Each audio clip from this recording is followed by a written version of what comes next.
Relationship between the cell function and the cell structure. तो यही मेरे बेटा यहाँ पे हमने बातें पढ़नी है कि जो है सेल का एक तो मेरे बेटा फंक्शन क्या है और उसका स्ट्रक्चर क्या है, ये दोनों आपस में बहुत ज़्यादा मुताबिकत रखती हैं।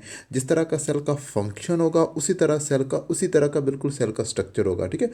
तो अब यहाँ पे आ जाए कि एक जानदार में हम कह रहे हैं कि एक एनिमल और प्लांट की जो बॉडी ना वो डिफरेंट टाइप्स ऑफ सेल से मिलकर बनी होती है, ठीक है। और हर सेल जो है ना उसके फंक्शन के लिहाज से होता है, ठीक है। ये बड़ा बड़ा पढ़ने वाली बातें हैं, इसमें जो है ना ज़्यादातर नहीं आता ज़्यादा। फर्स्ट सम टाइम यहाँ से MCQs वगैरह आ जाती हैं, तो वो मेरे बड़ा इसको अपने मैं टाइम सेव करने के लिए आप लोगों को जस्ट बता रहा हूँ। ये एक हमारे पास MCQs बन सकता है कि human body is made up of about 200 types of this cell, कि इंसानी बॉडी कितनी तरह के सेल से मिलकर बनी होती है, तो 200 टाइप्स ऑफ दिस सेल्स आपने बता देना है, ठीक है।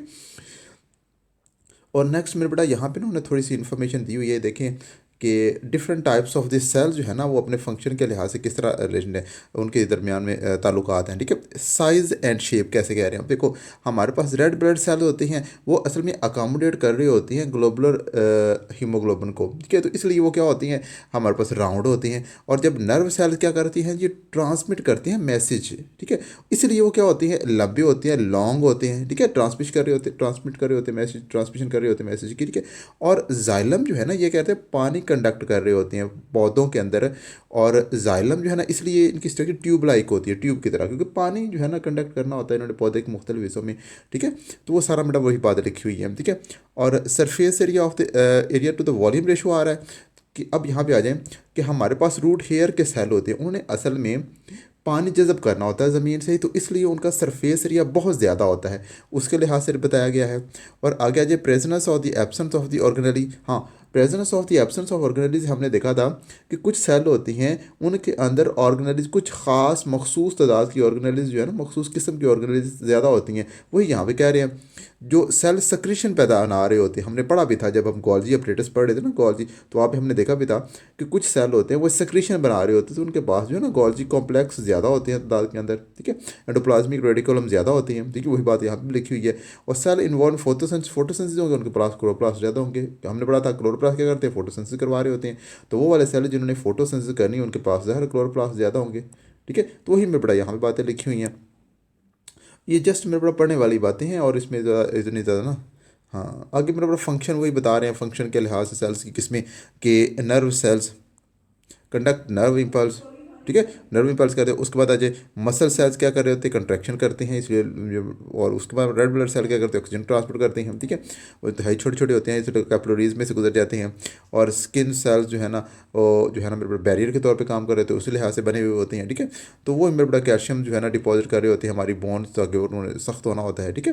तो वही मेरे बड़ा हाँ सारी बातें लिखी हुई हैं, इतनी मेरे बड़ा इंपॉर्टेंट नहीं है, आप इनको एक दफ़ा जस्ट पढ़ लें इनको, ठीक है।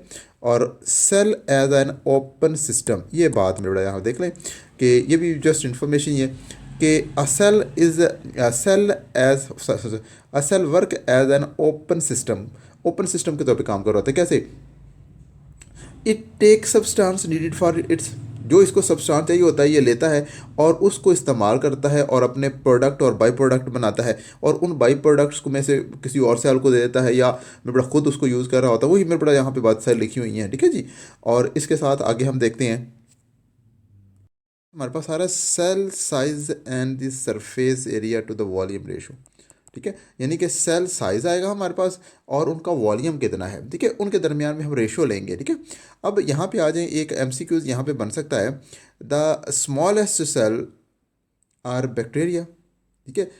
सेल बैक्टीरियल सेल माइकोप्लाज्मा होता है, उस माइकोप्लाज्मा हमारे पास जो है ना सबसे स्मॉलेस्ट सेल होता है, और वो कौन सा होता क्या होता है बेटा, बैक्टीरिया होता है वो, ठीक है। उसके मतलब ये MCQs हो सकता है। इसका मेरे बड़ा डायमीटर बताया गया, diameter between 0.1 micrometre to 0.1 micrometre तक होता है, ठीक है। 0.1 माइक्रोमीटर से लेके 1 माइक्रोमीटर तक इसका डायमीटर होता है। और बकियस्ट सेल जो भारी तरीन सेल होता है हमारे पास बर्ड्स एग सेल होते हैं, ठीक है। अब बर्ड्स जो है ना, बर्ड्स के जो एग सेल होते हैं वो बहुत बड़े बड़े होते हैं, ठीक है। वो सारा बड़ा बड़ा उसकी आगे वजह बताएगी हम बड़े क्यों होते हैं। यहाँ पे कह रहे हैं कि सेल साइज जो है ना, cell size and the shapes are related to their function, मैं पहले बता चुका हूँ कि फंक्शन के लिहाज से सेल की स्ट्रक्चर होती है, ठीक है। अब देखिए बर्ड जो है ना वो बल्कि होता है, बर्ड का एग जो है ना वो बल्कि होता है, उसकी वजह क्या है कि असल में जो बर्ड्स का एग है उसके अंदर एक बेबी बनना होता है और बेबी के लिए खुराक को स्टोर करके रखा जाता है उस एग के अंदर, ठीक है। वो सारी बातें मेरे बड़ा वही लिखी हुई हैं, ठीक है। में सरफेस एरिया समझाया गया है कि हमारे पास ये एक लार्ज सेल है, ठीक है, और यहाँ पे हमारे पास 27 जो है ना ये स्मॉल सेल है। लेकिन यहाँ पे देख लें कि दोनों एरिया सेम ही ले रहे हैं, ठीक है। ये देखिए 30 सेंटीमीटर जो इसकी ऊंचाई है, तो यहाँ पे ये तीनों को हमने जोड़ा तो हमारे पास इसकी भी ऊंचाई कितनी 37 सेंटीमीटर बन गई। अगर इसकी चौड़ाई हमारे पास 30 तो इसकी चौड़ाई भी 30 है इस तरफ, ठीक है। और इसकी ऊंचाई अगर हमारे पास 30 तो इसकी ऊंचाई भी 30 है, ठीक है। तो ये मेरे बड़ा सेम कह रहे हैं कि हमारे पास सेल है बिल्कुल सेम एक जैसे, ठीक है। लेकिन यहाँ पे हमारे पास एरिया एक सेल कितना रह रहा है और यहाँ पे हमारे पास 27 सेल जो है ना सरफेस एरिया बता रहे हैं, मैं समझाना चाह रहे हैं आप लोगों को, ठीक है। तो यहाँ पे देख लें अगर सरफेस एरिया आप इसको कैलकुलेट करते तो हमारे पास ये जो ना 5400 माइक्रोमीटर निकल रहा है। और अगर आप ये जो 27 सेल है इनका सरफेस एरिया काउंट करते हो 16200 हमारे पास माइक्रोमीटर निकल रहा है, ठीक है। तो यही मेरे बड़ा बातें आपको मोटी मोटी समझाना चाह रहे हैं वो, ठीक है, कि हमारे पास जैसे जैसे सेल को ना उनके फंक्शन के मुताबिक बनाया गया है, ठीक है। जिस तरह का सेल ने फंक्शन परफॉर्म करना बिल्कुल उसी तरह का सेल को बनाया गया है, ठीक है। तो यही मेरे बड़ा बातें हैं, मुझे उम्मीद है आप लोगों को समझ आई। इनको अपनी जस्ट सरसरी से नज़र से गुजारना है। आगे हमारे पास आएंगे टॉपिक समझने वाले, ठीक है, उनमें आप लोगों को समझाता हूँ, ठीक है। इसको जस्ट नज़र से गुजारें, मिलते हैं अगले टॉपिक के साथ। ओके जी, अल्लाह हाफिज़।